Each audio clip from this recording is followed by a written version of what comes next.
Assalamualaikum warahmatullahi wabarakatuh. Kami kelompok 1 akan menyampaikan materi tentang kebudayaan zaman Paleolitikum yang ada di Indonesia. Tentunya pada penyampaian materi ini nanti akan dibagi menjadi 4 bagian, yang masing-masing bagiannya nanti ini akan disampaikan oleh kelompok-kelompok saya. Kemudian saya ini akan membahas yang namanya zaman prasejarah. Zaman prasejarah merupakan sebuah zaman yang dimana manusia itu belum mengenal yang namanya kecerdasan. Kemudian pada zaman prasejarah juga manusia akan bertinggal secara kelompok dan berpindah-pindah dari gua satu ke gua yang lain. Pada zaman ini juga dikatakan bahwa terjadi ada beberapa banyak zaman. Salah satunya itu adalah zaman Paleolitikum. Di zaman Paleolitikum ini manusia purba ini sungguhnya semuanya datang dari daerah Eropa.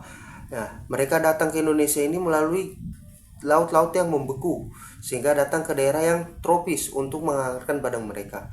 Kemudian manusia-manusia yang hidup pada zaman Paleolitikum ini antara lain Gantropus paleojavanicus, kemudian Homo solensis. Ini fosil-fosil mereka ini kemarin ditemukan di daerah Bengawan Solo. Kemudian kebudayaan mereka ini yang ditemukan yang ada di Indonesia ini salah satunya itu adalah alat berburu. Maka pada zaman Paleolitikum dulu dikatakan manusianya ini masih memiliki IQ yang sangat rendah. Kemudian cara mereka mencari makanan itu dengan cara berburu. Kemudian perempuannya ini yaitu meramu dan mengumpulkan buah-buahan. Cara mereka berburu ini kemungkinan besar menyeret sebagian mangsanya itu ke daerah tebing, sehingga menggunakan tebing itu untuk daerah mereka berburu. Manusia pada zaman Paleolitikum, kebudayaan Paleolitikum yang ditemukan di Indonesia ini salah satunya ditemukan pada tahun 1935 yang ditemukan oleh Van Koswelat, yang dimana kebudayaan tersebut ditemukan di Pacitan. Kemudian kebudayaan ini yang ditemukan ini adalah kapak genggam yang digunakan dalam berburu. Dalam bentuknya kapak genggam ini masih sangat kasar, belum seperti zaman perunggu atau zaman logam, yang dimana batunya mendekati zaman perunggu atau zaman logam, yang dimana batunya itu dipoles, sedangkan batu ini sangat kasar sekali bentuknya. Kemudian batu tersebut dinamakan batuan chopper. Kemudian kebudayaan zaman Paleolitikum juga tidak cuma ditemukan di daerah Pacitan saja, ditemukan di daerah Gandong, Jawa Tengah, kemudian Sukabumi, Jawa Barat, dan Luhut, Sumatera Selatan. Selanjutnya saya akan menjelaskan tentang ciri-ciri pada zaman Paleolitikum. Yang pertama yaitu jenis manusia purba. Berdasarkan penemuan fosil manusia purba, jenis manusia purba yang hidup pada zaman Paleolitikum adalah yang pertama Pithecanthropus erectus, yang kedua Homo wajakensis, yang ketiga Meganthropus paleojavanicus, dan terakhir yaitu Homo soliensis.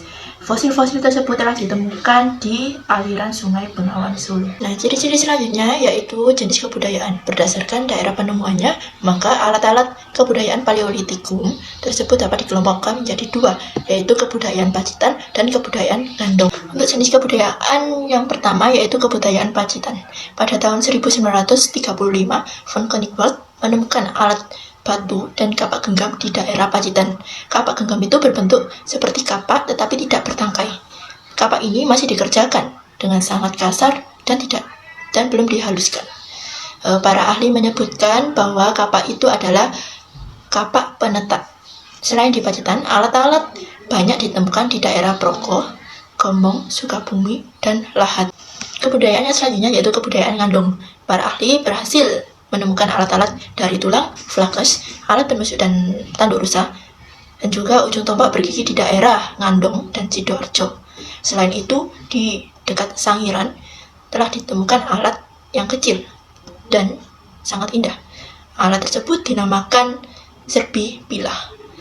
Serbi pilah ini banyak ditemukan di daerah Cambage, Sulawesi Selatan. Alat tersebut terbuat dari batu-batuan indah seperti kalsedon. Kebudayaan Ngandong juga didukung oleh penemuan lukisan pada dinding-dinding goa seperti lukisan telapak tangan yang berwarna merah dan juga babi hutan yang ditemukan di Goa Leang, Patai, daerah Sulawesi Selatan. Zaman Paleolitikum ditandai dengan kebudayaan manusia yang masih sangat sederhana. Berikut adalah ciri-ciri kehidupan manusia pada zaman Paleolitikum, yaitu yang pertama hidup secara berpindah-pindah atau disebut dengan nomaden, yang kedua mereka berburu atau istilahnya food gathering, dan terakhir menangkap ikan. Selanjutnya saya akan menjelaskan tentang alat-alat pada zaman Paleolitikum. Pada zaman ini, alat-alat terbuat dari batu yang masih kasar dan belum dihaluskan. Contoh dari alat-alat tersebut yang pertama adalah kapa genggam. Kapa genggam banyak ditemukan di daerah Pacitan. Alat ini biasanya disebut kuper atau alat pemotong.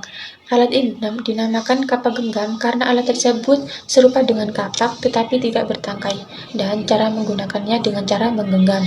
Pembuatan kapa genggam dilakukan dengan cara memangkas salah satu sisi batu sampai menajam dan sisi lainnya dibiarkan apa adanya sebagai tempat menggenggam. Kapa genggam berfungsi untuk menggali ubi, memotong, dan menguliti binatang. Alat yang kedua yaitu kapak perimbas. Kapak perimbas berfungsi untuk merimbas kayu, memahat tulang, dan sebagai senjata.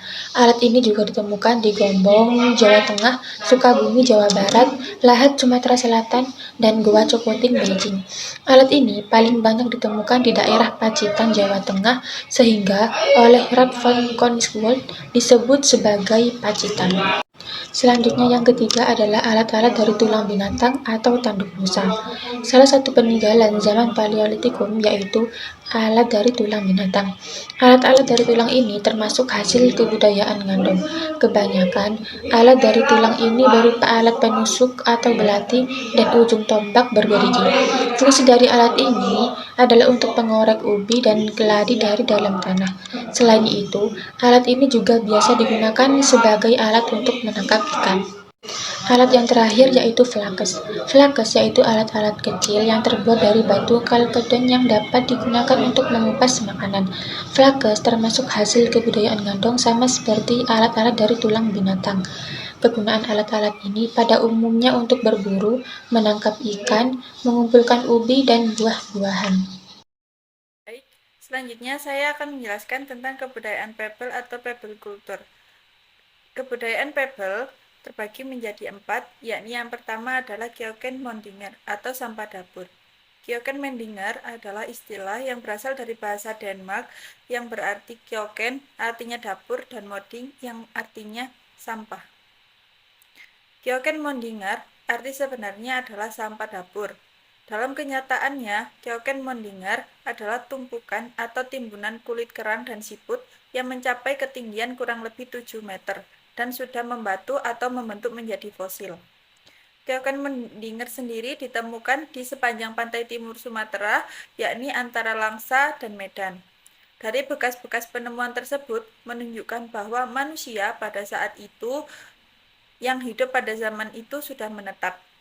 Tahun 1925, Dr. P.V. van Steen Colinvels melakukan penelitian di bukit kerang tersebut dan hasilnya banyak menemukan kapak genggam yang ternyata berbeda dengan koper atau kapak genggam Paleolitikum.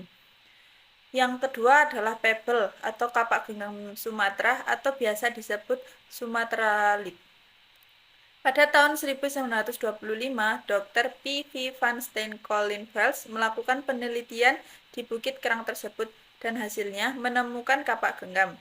Kapak genggam yang ditemukan di dalam bukit kerang tersebut dinamakan dengan pebble atau kapak genggam Sumatera atau disebut juga dengan Sumateralith, sesuai dengan lokasi penemuannya, yaitu di Pulau Sumatera. Bahan-bahan untuk membuat kapak tersebut berasal dari batu kali yang dipecah-pecah. Yang ketiga adalah hakekoord atau kapak pendek. Selain pebble, yang ditemukan dalam bukit kerang juga ditemukan sejenis kapak, tetapi bentuknya pendek atau setengah lingkaran yang disebut dengan hakekoord atau kapak pendek. Yang terakhir adalah pipisan. Selain kapak-kapak yang ditemukan dalam bukit kerang juga ditemukan pipisan atau batu-batu penggiling beserta landasannya. Batu pipisan selain dipergunakan untuk menggiling makanan juga dipergunakan untuk menghasilkan cat merah. Bahan cat merah berasal dari tanah merah. Cat merah diperkirakan digunakan untuk keperluan religius dan untuk ilmu sihir. Hasil kebudayaan masa praaksara atau masa prasejarah menghasilkan macam-macam dan jenis-jenis benda yang dibedakan menjadi kebudayaan batu dan kebudayaan logam. Macam-macam hasil yang ditemukan pada zaman praaksara memiliki berbagai kegunaan, dan penemu dari macam-macam hasil kebudayaan masa praaksara karena dalam manusia purba terdapat berbagai alat dan kebudayaan atau hal-hal yang dilakukan manusia purba yang menjadikan sebagai hasil dari kebudayaan masa praaksara. Seperti contohnya adalah hasil kebudayaan Paleolitikum, hasil kebudayaan Mesolitikum, hasil kebudayaan Neolitikum, dan hasil kebudayaan logam. Kebudayaan Paleolitikum atau kebudayaan batu tua. Pada masa ini, peralatan yang digunakan terbuat dari batu bata yang masih sangat kasar. Di Indonesia sendiri terdapat suatu kebudayaan Paleolitikum, yaitu kebudayaan Pacitan dan kebudayaan Ngandong. Sekian, terima kasih.